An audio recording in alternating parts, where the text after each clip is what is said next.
termasuk pengantin. Saya Pendeta Daniel Alexander sangat terhormat karena beri saya kesempatan untuk berdiri di hadapan saudara, menyatakan kebenaran dan menyampaikan apa yang Tuhan inginkan dalam hidup pernikahan. Ya. Rico dan Felicia, karena kalian belum pernah menghadapi peristiwa seperti ini, maka saya ngomong pahitnya dulu. Anak-anak muda dengar ya, menikah itu nggak ada kata manis, pahit semua. Ya, saya mau buktikan. Yang belum menikah buka kuping lebar-lebar.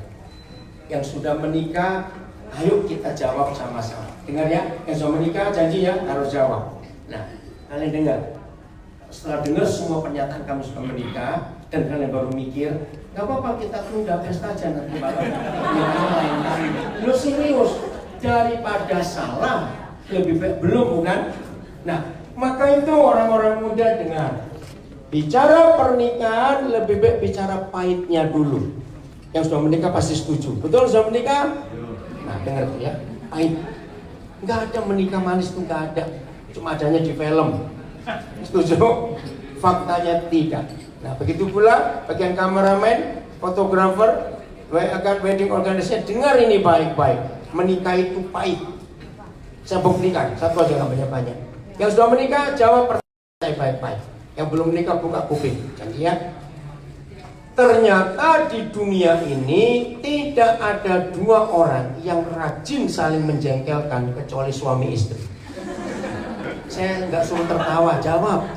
Yang sudah menikah betul atau salah? Mau terus? Mau terus? Siap. Maka itu papa mama, kalau anak-anak saudara ngotot minta menikah, ngomong pahitnya. Setuju ya papa mama? Pahit belum menikah itu saudara.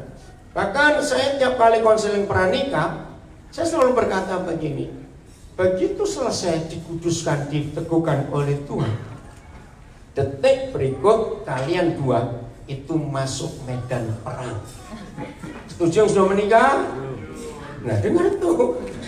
Itu fakta, bukan bohongan. Maka itu tidak ada buku di dunia. Maafkan saya harus ngomong ini. Tidak ada buku di dunia selain Alkitab yang menuliskan surga. Ya, kalau saya bicara surga nggak bicara agama ya. Semua agama tahu ada surga. Semua manusia tahu ada surga. Maka itu bicara secara universal. Surga tiap kali melihat ada pernikahan dan surga dihadirkan dalam pernikahan itu, seperti pernikahan Rico dan Felicia hari ini, maka surga akan memberi hadiah pada semua pernikahan. Bukan uang, bukan perak, bukan emas, bukan deposito, bukan surat berharga, tidak. Lihat, yang diberi sebagai hadiah oleh surga kepada semua pernikahan cuma satu, pengampunan. Renungkan. Orang-orang Tionghoa punya kepercayaan memanggil tentu Tien, artinya langit yang paling tinggi. Sama, surga. Maka itu walaupun saya pendeta, saya tetap akan bicara secara umum. Tidak dengan background latar belakang agama Kristen, tidak. Sebab saya menemukan kebenaran. Jangan sekali-kali ada manusia coba belajar mengenal Tuhan lewat agama, malah kacau. Setuju saya ngomong ini?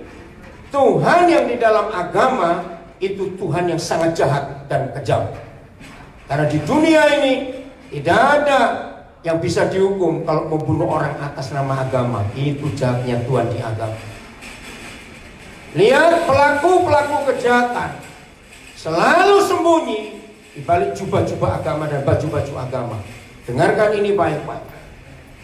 Maka itu bersyukur sejak Januari 2019 dunia mulai mempertanyakan agama itu ada nggak sih?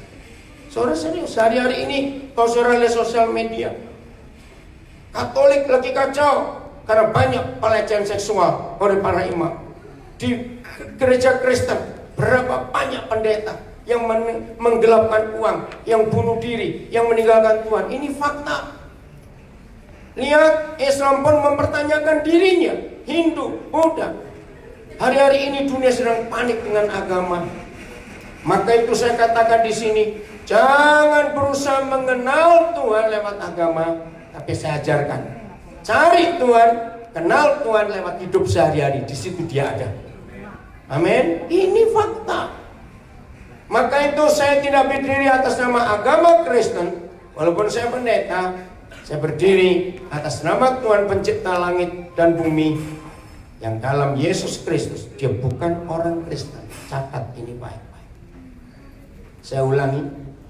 Mengapa surga memberi semua pernikahan di dunia hadiah terbesar bukan uang, bukan emas sekian kilo, bukan deposito, bukan surat berharga, tapi apa tadi hadiah dari surga untuk semua pernikahan? Mengampuni. Nah, Riko dan Felicia, ingat, kita sebagai manusia bisa salah manajemen, sehingga suatu hari uang kita habis. Ada bukan seperti itu? Perusahaan besar aja bisa bantu. Tapi catat, jangan sekali-kali kehabisan pengampunan dalam pernikahan kalian. Yang sudah menikah dengar. Saya mau tanya begini, ada nggak manusia yang nggak pernah buat salah seumur hidup? Loh, saya tanya jawab. Ada tidak manusia yang nggak pernah buat salah seumur hidup? Nggak ada. Nomor 2, bentuknya sama, cuma kalimatnya saya beda. Ada nggak manusia yang nggak bisa salah seumur hidup? Nggak ada. Pertanyaan ketiga, kemarin kita pernah salah nggak? Adik, terima kasih. Siapa yang jawab? Yang mana? Yang mana? Ini saya senang sekali kalau saya ngajar. Selalu ada anak kecil bisa merespon. Yang gede-gede nggak tahu malu. Mana? Saya ingin tahu. Siapa anak itu? Yang mana? Yang mana? Siapa namanya? Bisa berdiri nggak di kursi? Oh, mau lihat kamu. Coba disuting dong, disuting. Wah, berdiri lagi. Oh, mau kenalan. Siapa namamu? Mamanya jangan jawab, Pak. Joy kelas berapa? Sekolah bu? Kelas 1. Kok masih lucu? Joy umur berapa? Belum selesai Joy. 5. Kok umur 5 kelas 1? Oh, karena om percaya aja. Joy, kok kamu bisa ikut jawab? Ini om tante yang tua-tua malu loh sama kamu. Betul? Jadi semua kita dulu pernah salah nggak Joy? Lo coba lihat tepuk tangan. Ayo tepuk tangan buat Joy. Ini pasti papa mamanya hebat dididik anak. Hari ini kita bisa salah nggak? Besok bisa salah. Nah, itu manusia. Alkitab adalah satu-satunya buku di dunia, satu-satunya. Saudara boleh buktikan kepada saya. Baca buku apa saja atau cari di Google. Hanya Alkitab ada sebuah statement dalam Matius 16. Lagi sekali kalau saya menyebut Alkitab, jangan menganggap itu buku orang Kristen. Tidak. Tuhan menuliskan firman itu untuk semua manusia di dunia. Enggak cuma untuk yang Kristen dan Katolik. Penting sih. Nah, dalam Matius 2:16 itu satu-satunya tulisan di dunia. Satu-satunya tulisan dalam buku di dunia ini sejak ditemukan mesin cetak. Ya, 31 Oktober yang kemarin dulu, 3 hari yang lalu, dunia baru memperingati sebuah sejarah 502 tahun, namanya sejarah reformasi. Nah, salah satu hasil reformasi dari Martin Luther adalah ditemukannya mesin cetak. Ini keren. Nah, dunia itu kalau tidak punya mesin cetak, kita pasti jadi bodoh karena sulit dapat buku, karena dulu ditulis pakai tangan semua. Nah, ketika reformasi terjadi, permintaan buku ini luar biasa. Nah, ditulis pakai tangan banyak. Nah, salah satu penulis Alkitab, saudara boleh cari di Google, namanya Johann Gutenberg. Dia berdoa kepada Tuhan, Tuhan, permintaan Alkitab banyak, tapi nulis tangan gak akan selesai dengan cepat. Beri kami sesuatu. Dia nggak bisa bilang beri mesin cetak, belum ada. Dengan percobaan bertahun-tahun, maka Johann Gutenberg pada akhir abad yang ke-16 menemukan mesin cetak yang pertama. Jadi sejarah membuktikan buku cetak pertama yang dicetak di mesin cetak pertama adalah Alkitab. Nah, sejak ditemukannya mesin cetak pada akhir abad ke-16 sampai hari ini di dunia ini kira-kira ada hampir 6 juta judul buku. 6 juta judul. Jadi nggak main-main. Dari 6 juta judul buku, hanya satu buku yang ada perkataan, aku benci perceraian. Tolong catat. Maka itu dunia mengakui satu-satunya pernikahan yang tidak bisa cerai. Bukan tidak boleh loh. Beda tidak boleh dan tidak bisa. Jadi satu-satunya pernikahan yang gak bisa cerai hanya pernikahan di dalam Kristus. Maka itu nanti dalam janji nikah kalian harus jelas mengucap. Mikir cerai aja tidak, apalagi berkata. Itu direkam loh nanti harus ngomong. Kalau nggak kamu jelas kata. Penting, serius. Jadi nggak ada perceraian. Dia benci, bukan cuma nggak suka. Maaf yang sudah pernah cerai. Maaf, jangan tersinggung karena saudara belum tahu. Hari ini saudara baru tahu. Ya udah, yang sudah pernah cerai ya udah. Jangan pernah cerai lagi karena baru tahu. Anak-anak muda dengarkan. Kenapa nggak bisa cerai? Bukan nggak boleh cerai. Karena hanya Alkitab satu-satunya buku yang menuliskan bahwa begitu seorang laki-laki menikah, dia akan potong badan. Nah, Riko, sebentar lagi kamu akan digulung. Badanmu akan dipisahkan dari kepalamu. Seorang gadis yang menikah sah jadi istri, maka dia potong kepala. Maka kepalanya Riko nanti akan dipasangkan ke tubuhnya Felicia. Nah, kepalanya Felicia akan ditancapkan ke tubuhnya Riko, itu yang dikubur. Lagi sekali, tidak ada buku di dunia yang memberi konsep pernikahan. Seorang laki-laki itu jadi suami, dia cuma kepala, nggak punya badan. Seorang gadis menjadi istri, dia nggak punya kepala, dia hanya punya badan. Maka kesimpulannya, satu-satunya bukti sebuah pernikahan itu harmonis, betul-betul satu hati. Maka karena Riko sebentar lagi nggak akan punya perut, jadi selera makanmu harus ikut selera perut Felis. Loh, serius? Maka itu kalau ada orang menikah 20-an tahun makannya tetap beda-beda, pasti nggak beres. Betul? Tapi, nah ini dia. Maaf, jangan tersinggung. Kalau istri itu cuma tubuh, jadi istri punya otak enggak? Ini enggak enak loh dengar. Tapi istri punya otak tidak? Lo jawab, ditanya kok. Kok yang jawab yang laki? Serius saya tanya, ini masalah penting. Saudara, kerusakan pernikahan ranking 1 karena di rumah itu ada 2 otak. Betul? Apa jadinya kalau dalam sebuah pernikahan dalam keluarga ada 2 kepala? Coba jawab, jadi apa? Kacau.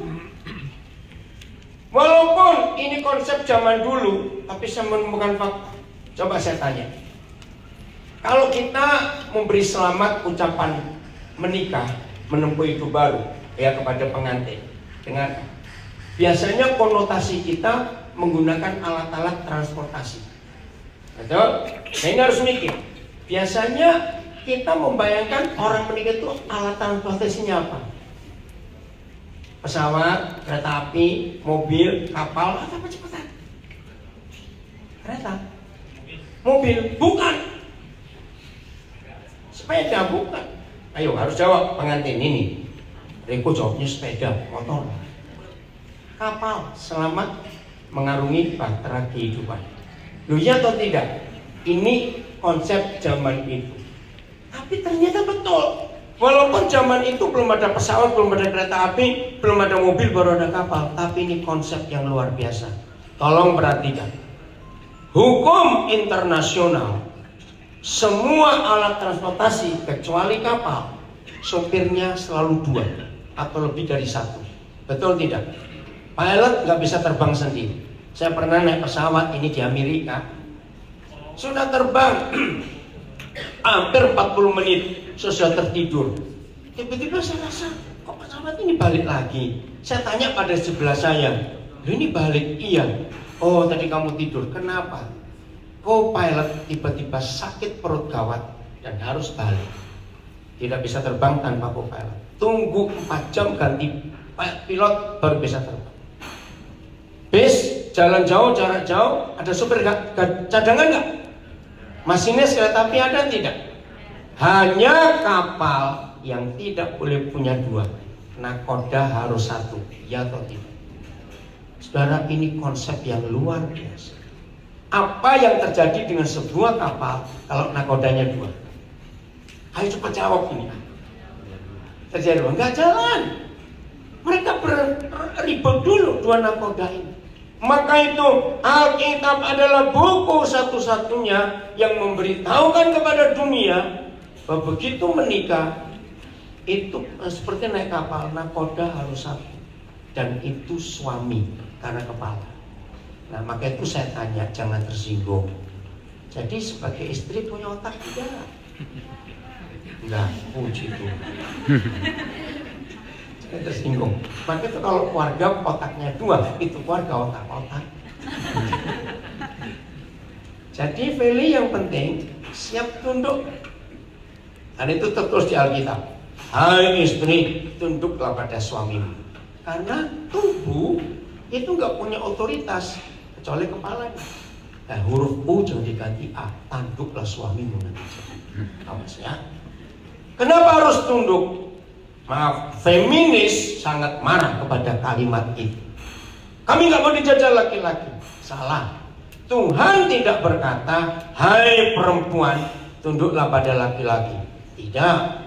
Yang ditulis, hai istri, tunduklah pada suami. Karena tubuh dan kepala.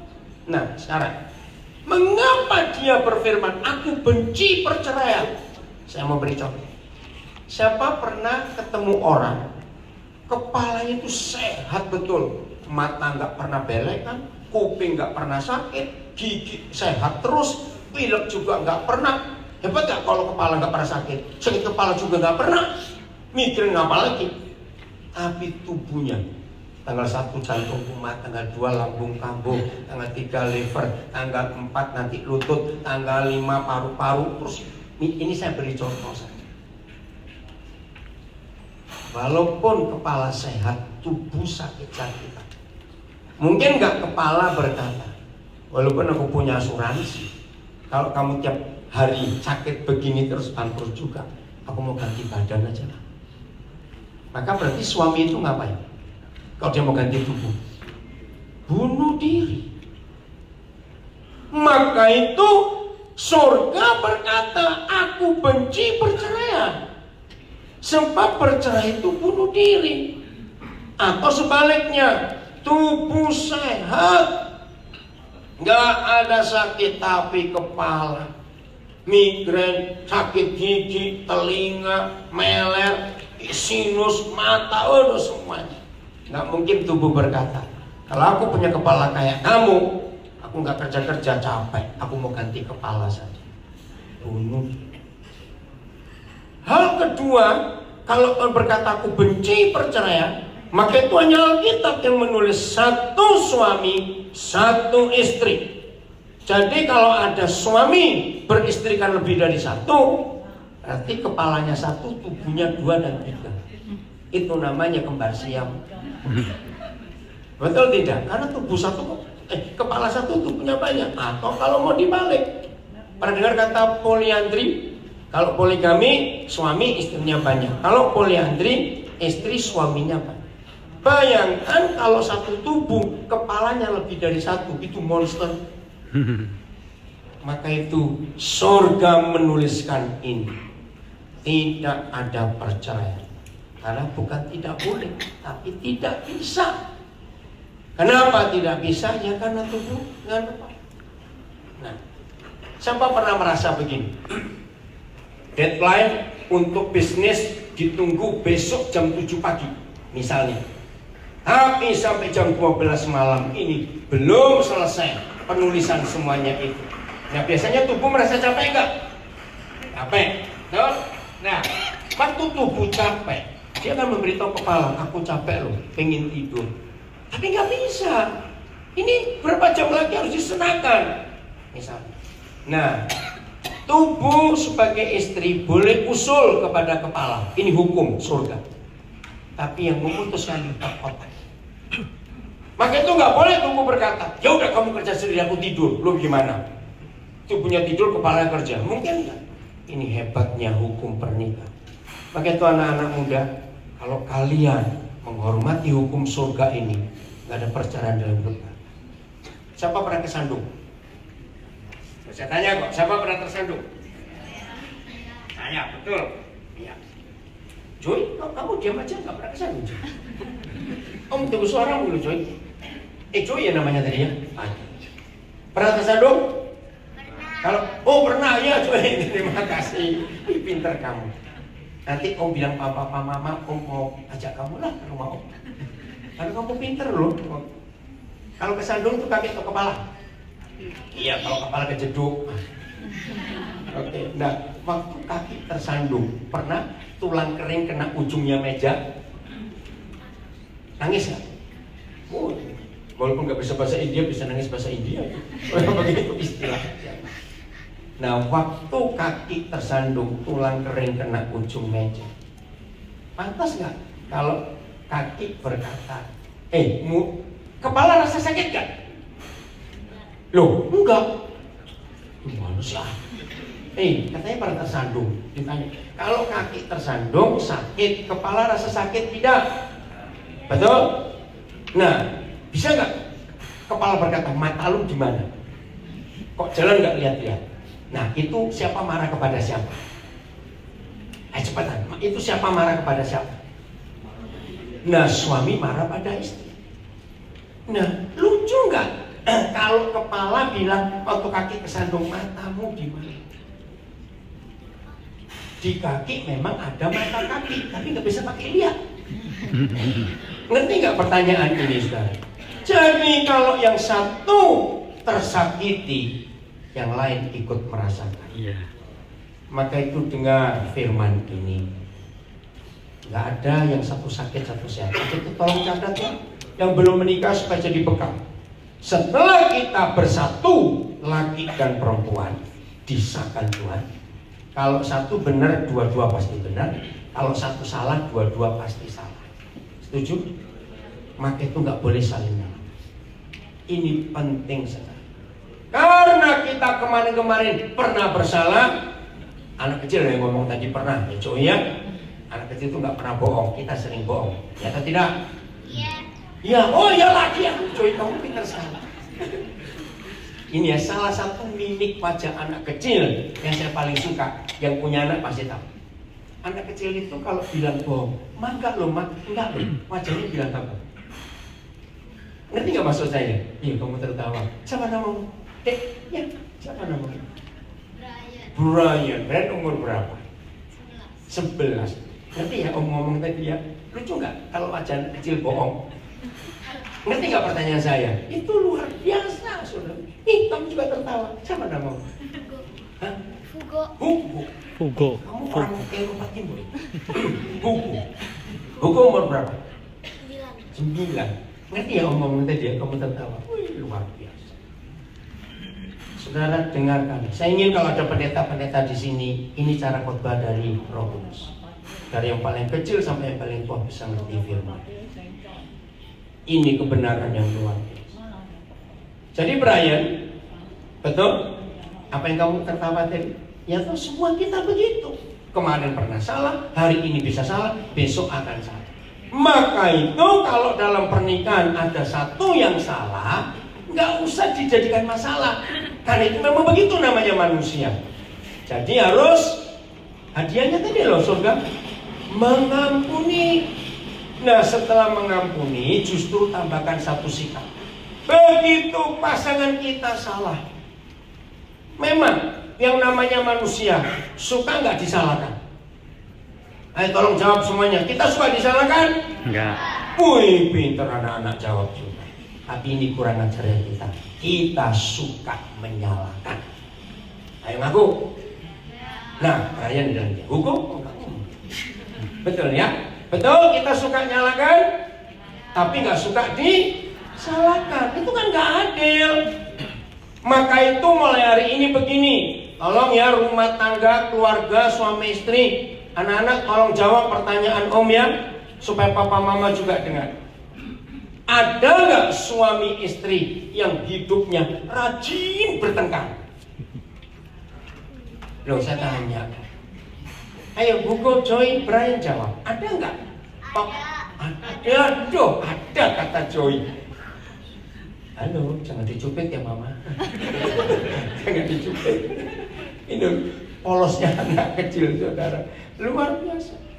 Nah, karena kita itu juga rajin bersalah, maka ketika pasangan kita bersalah, langsung pertama kita apakan? Ampuni. Setelah mengampuni, mengampuni dan menerima. Ya, dalam menerima itu betul begini yang kedua. Maka yang disalahi sebelahnya tadi, tertawalah yang kencang. Ayo, kenapa kira-kira kok suruh tertawa yang kencang? Masa nggak tahu? Gini nih masalah. Ternyata kita dua sama ya. Lu sama nggak? Lu saya tanya kok. Sama tidak? Sama, karena sering salah, ya sudah. Bayangkan kalau hidup keluarga ada hukum pengampunan. Anak-anak bahagia. Saya akan akhiri khotbah pernikahan untuk Eko dan Felicia dengan konsep ini penting. Setelah saudara tahu, siapa yang percaya bahwa karakter anak itu menurun dari orang tuanya? Betul atau salah? Betul. Salah. Nah, sekarang baru ketahuan sekarang. Loh, kok salah? Semua orang punya konsep seperti itu. Januari 1978, jadi 41 tahun yang lalu, hampir 42 tahun, saya menemukan kebenaran ini lewat Alkitab. Kalau anak-anak itu karakternya nurun dari papa mama, berarti kalau ada pasangan punya anak lebih dari 3, kalau cuma 1 atau 2 nggak bisa dibandingkan lebih dari 3. Seharusnya karakter mereka sama atau beda? Loh, bingung, ayo. Beda. Ini jawab buku nih. Ada seorang anak kecil lagi, join lagi. Siapa ya anak? Nah, tadi saudara jawab, kata saudara, karakter anak nurun orang tua. Setelah saya buktikan fakta, kalau ada keluarga punya anak lebih dari 3, karakternya sama atau beda? Beda. Tapi yang benar yang mana? Ini rahasia. Ternyata karakter anak-anak tidak pernah nurun dari papa mamanya. Maka itu masing-masing anak beda. Betul tidak? Beda. Nah, dari mana? Lagi sekali. Hanya Alkitab bukan bisa menjawab. Maaf, saya sudah buktikan tulisan itu kepada banyak psikolog, banyak, kepada dokter anak, kepada ahli genetika. Ternyata ini jawaban. Saya mulai dengan transgender, kelamin ganda. Ya, saya mulai dari ini bukti. Alkitab menulis begini. Semua yang dirasakan di hati seorang ibu yang sedang mengandung, maka itu akan jadi karakter anak. Ini keren sekali. Jadi contoh begini ya. Misalnya satu keluarga baru menikah, istri hamil. Berarti buat keluarga itu anak pertama, anak berapa? Pertama. Buat papa mama dari mama itu cucu pertama. Buat papa mama dari papa itu juga cucu pertama. Jadi kira-kira ibu yang baru hamil anak pertama ini disayang-sayang, dimanja nggak? Baik oleh mertua, oleh orang tua, oleh suami. Betul atau tidak? Nah, berarti selama 9 bulan 10 hari ibu itu mengandung. Wah, bahagianya luar biasa. Maka percayalah, lahir anak yang sanguin, rame, ceria. Anak sudah mulai besar, istri yang sama hamil anak kedua dari suami yang sama. Maaf, saya beri contoh jelek, tetapi masalah terjadi dalam keluarga ini. Misalnya ya, suami selingkuh, mertua nyalakan anak mandi. Ini lagi mengandung, Ekonomi kacau. Saya percepat. Percayalah, anak yang kedua lahir dari papa mama yang sama akan jadi anak yang melankolis. Ini saya percepat. Dan itu fakta. Saya tanya kepada berapa ahli genetika. Maaf. Ibu yang sedang mengandung dan anak dalam kandungan ibu itu perempuan. Tapi keluarga minta harus laki, pokoknya maunya laki. Tuhan menetapkan anak itu perempuan. Tapi orang tua dan oma opanya minta cowok. Maaf saudara, saya sudah membuktikan ini kepada banyak dokter. Mereka mempercayai bahwa apa yang diinginkan oleh mama waktu mengandung itu bisa mempengaruhi hormon bayi itu. Maka anak perempuan dalam kandungan ibu yang ingin cowok anaknya, maaf, dia akan lahir jadi tomboy. Anak perempuan tapi kayak laki. Atau sebaliknya, kalau anak itu ditetapkan laki-laki, tapi orang tua bilang kami sudah punya 4 anak laki, kami harap ini perempuan yang kelima. Aneh, hormon bisa mempengaruhi.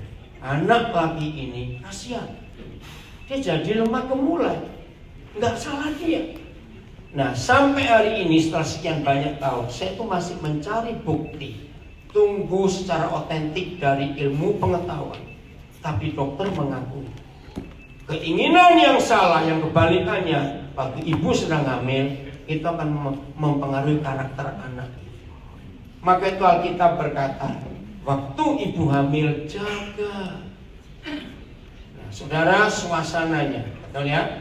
Kalau papa mama, saya sudah doakan mereka, anak mereka paling dikit 6. Siap ya, punya cucu 6, paling dikit loh. Papa mama sudah siap, nggak boleh kurang dari 6. Yang lain juga dengar semua ya. Oke, ini direkam dan apa sih? Saudara, lihat film terakhir yang lagi gempar, Super. Dunia mengakui itu dibentuk sejak dia dalam kandungan dan sampai dia lahir. Siapa mengasuh dia? Saya akan buktikan contoh. Kenapa presiden kita yang ke-7 ini, Joko Widodo, bisa beda dengan 6 presiden yang lain? Lihat backgroundnya waktu kecil.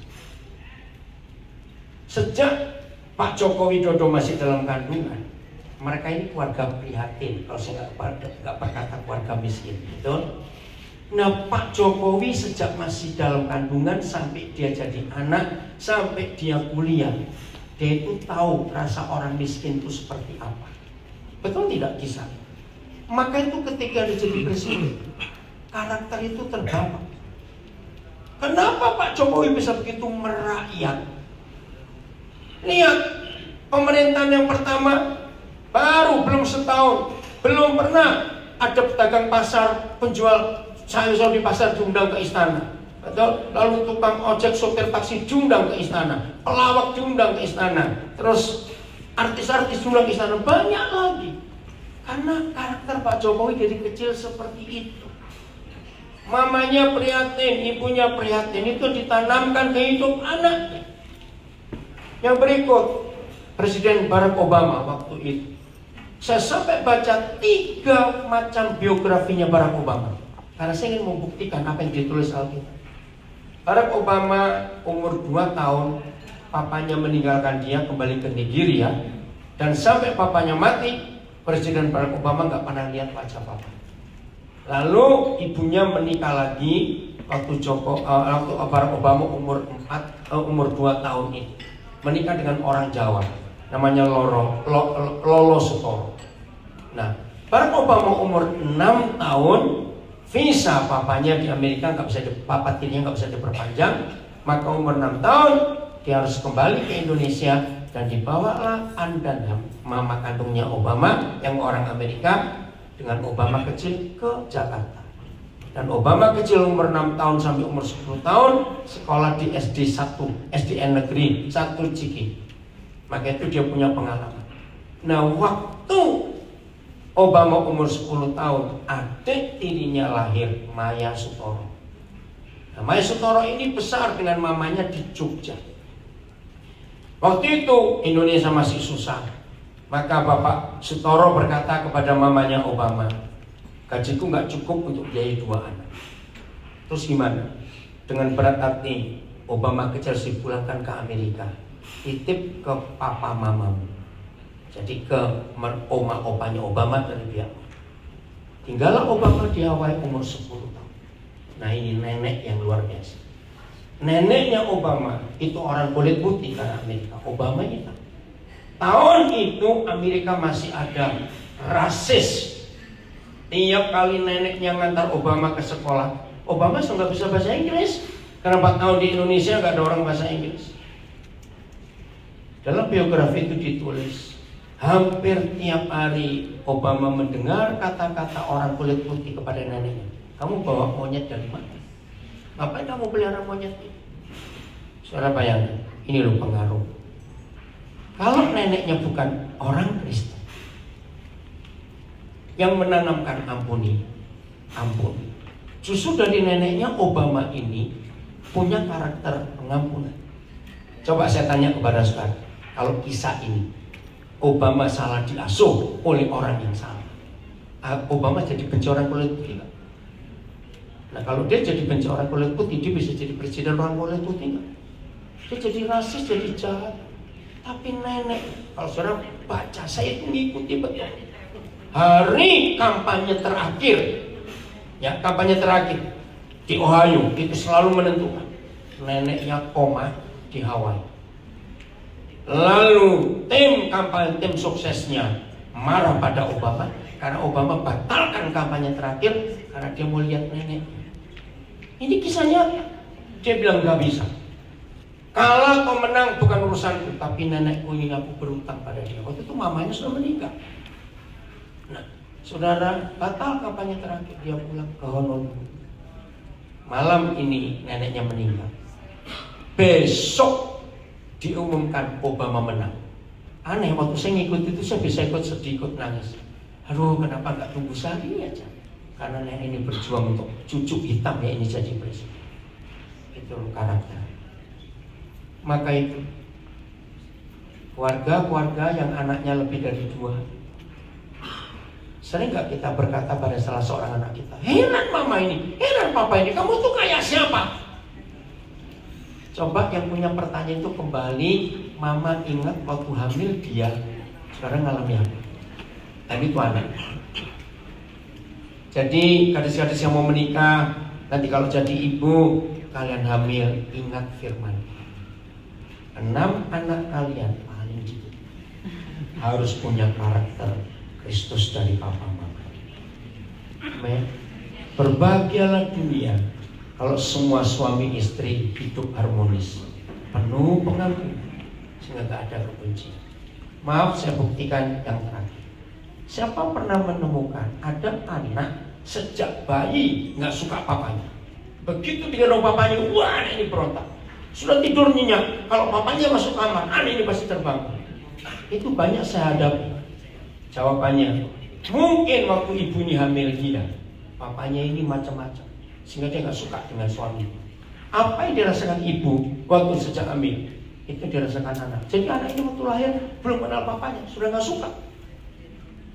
Sayang waktu. Maka itu hari ini saudara, tidak ada buku galak selain Alkitab yang membahas pernikahan luar biasa. Jadi hari ini pula bukan cuma untuk Riko dan Felicia, tapi untuk semua kita khusus sudah menikah, terimalah hadiah dari surga. Bawa pulang pengampunan yang lebih dari uang 100 triliun, yang lebih dari emas 100 kilo, yang lebih dari surat berharga berapa banyak pun. Setuju tidak? Dan ini yang dicuri oleh iblis, yaitu pengampunan. Begitu iblis berhasil masuk ke keluarga kita dan mencuri pengampunan, maka keluarga kita berantakan. Dan ingat kalimat terakhir saya ngomong, segala sesuatu dalam hidup ini, segala sesuatu itu sebab terjadinya dari rumah. Dengar baik. Satu, anak-anak kita mau sehat atau sakit-sakitan, anak-anak kita mau pandai atau bodoh, anak-anak kita mau gagal atau berhasil, anak-anak kita jadi baik atau jadi jahat, apa saja, Siapa yang setuju saya katakan itu semua dimulai dari rumah kita. Betul atau salah kalimat? Tolong jawab, betul atau salah? Bukan di sekolah, bukan di rumah. Maka itu kalau ada papa mama yang kaya dengan uangnya yang banyak, cari sekolah anaknya yang mahal ke luar negeri sekalipun. Tolong jawab pertanyaan saya. Kalau papa mama rajin bertengkar, anak ini bisa pandai atau tidak? Enggak. Jadi mulai hari ini papa mama yang suka jengkel dan marah pada anak-anak, hari ini pause dulu marahnya, flashback ke belakang. Waktu aku hamil anak ini, aku ngalami apa dia? Itu karakter anak kita. David, Natsio, siapkan pujian. Soal kasih Tuhan. Kita merenung sebentar. Jadi sebelum kalian diteguhkan dalam pernikahan, siapkan diri. Terima hadiah dari surga soal pengampunan. Yang ada di buku lain atau kalau nggak ada, nanti bisa diktekannya. Ini penting sekali untuk kita melihat, merenungkan.